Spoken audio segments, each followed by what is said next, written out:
Hello people, today's videos, nakaw mga kababayan, mayroon tayong upload videos update sa inyong lahat.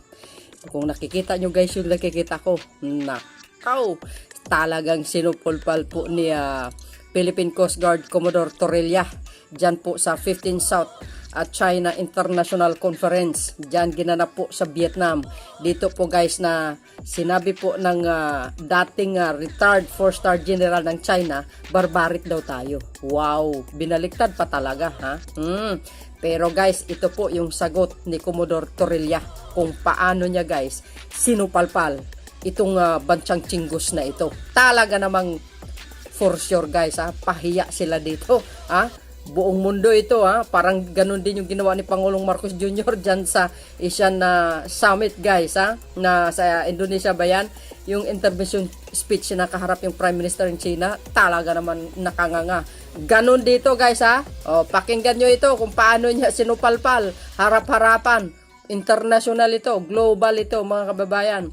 But bago ipanoorin, don't forget to like, hit the button bell para lagay update sa aking mga upload videos. Bye. Babus. Isub nyo na rin ako. Panoorin nyo.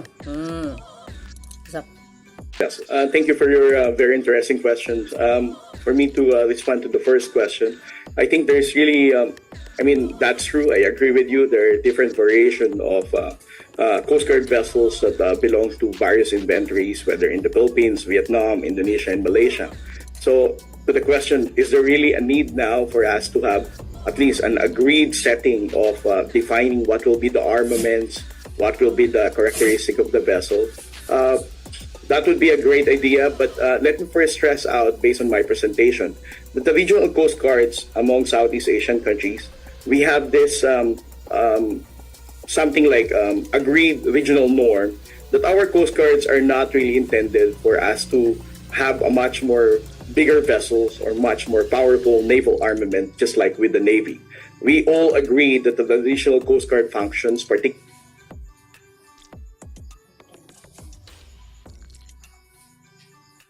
MMBA, Vietnam Coast Guard, and even the Philippine Coast Guard, is more on to support maritime governance, wherein it's only limited to maritime law enforcement and then establishing cooperation for maritime safety and also in preventing the marine environment.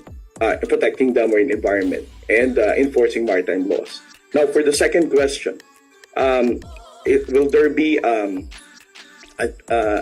influence from China as it build on more on bigger Coast Guard vessels and deploy also much more number of Coast Guard vessels? I would argue that it has really influenced now the countries among the claimant states in the South China Sea. The Philippines has been building up its Coast Guard fleet. You can also see that from Vietnam, also Malaysia, and even Bakamla of Indonesia. All of us are building our own Coast Guard in a way that we can counter-respond with the presence of the China Coast Guard.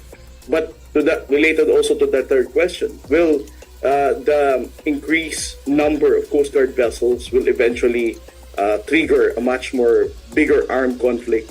I don't think so. I still have this belief that Coast Guards among the region, particularly here in Southeast Asia, we have this kind of professional understanding among Vietnam, Malaysia, Indonesia, and Philippines that we're not going to be that aggressive or aggressive to each other in a way that will be the cause of the conflict.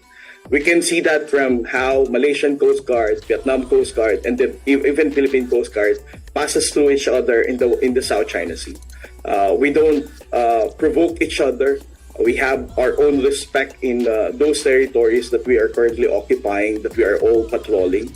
I think our friend from Bakamla will also be able to strengthen this answer that I'm giving now. We have that kind of professional understanding of our limitations.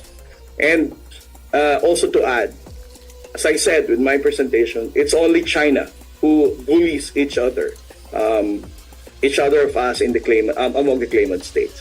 They are being aggressive and provoking towards Bakamla in Natuna Islands. They have also been very aggressive in responding to the presence of Vietnam Coast, also with the Philippine Coast Guard and MMBA. So if there's only one deviant behavior among the coast guards in the region, that would be the China Coast Guard. But among us, Southeast Asian countries who have the professional understanding and also knows how significant our roles is in maritime governance and also in maintaining this maritime order, that is not a problem that will come across between Southeast Asian Coast Guard organizations. You know, guys, supalpal siya Thank you very doon. much, Dr. J, for Go, General setting the stage Torriella. for exciting presentations from our other Siguro three speakers. natauhan na yun. May I invite the audience perhaps to give a round of applause Buti to nga Dr. J. yan. But before that, I think we have just one last question from the floor. O, Please. diba? Tinamaan siya doon. Buti Well, nga. I'm Senior Konojobo, retired from China. Binaliktad mo talaga. In all your speech, Ooh. what do you want to say? Basically, I can anticipate.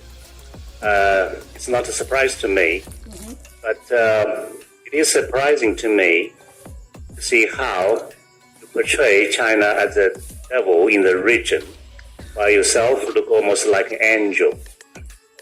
But let me ask you a question that I talked yesterday.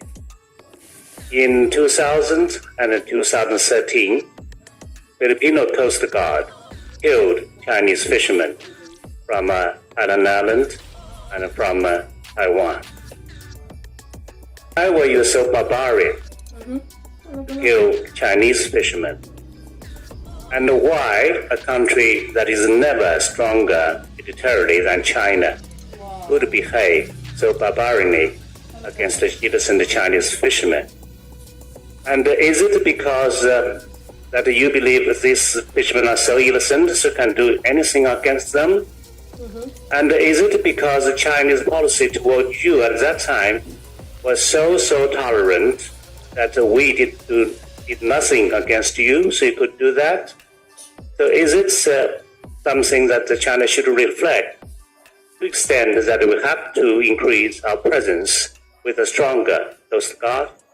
Please tell me frankly. Ang galing mo magbaliktad. I'll be very frank in responding to your question. Thank you for using the word barbaric.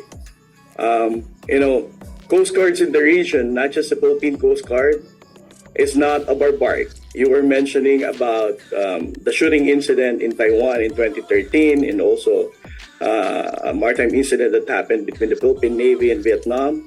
All of these were already diplomatically settled now. We now have established a good relationship with Taiwan and also with Vietnam. But here's the thing now. Among the countries in the region, we all have a positive diplomatic relationships in discussing the South China Sea. And all of these countries have issues with the China Coast Guard and the Chinese maritime militia pretending to be Chinese fishing vessels. You keep on mentioning the word barbarism, but as I said, we abide with the international rules-based order, with the images and videos that we have already presented to the international community, in which I know that the People's Republic of China is not really pleased. We that you are saying, but I'm not going to use that against you. I think the transparency initiative that we have been espousing for the past months is a clear understanding of what the word barbarism is. Because Vietnam, Malaysia, Indonesia, and Philippines will always abide with the international rules-based order. I just don't know whether People's Republic of China is also willing to do the same.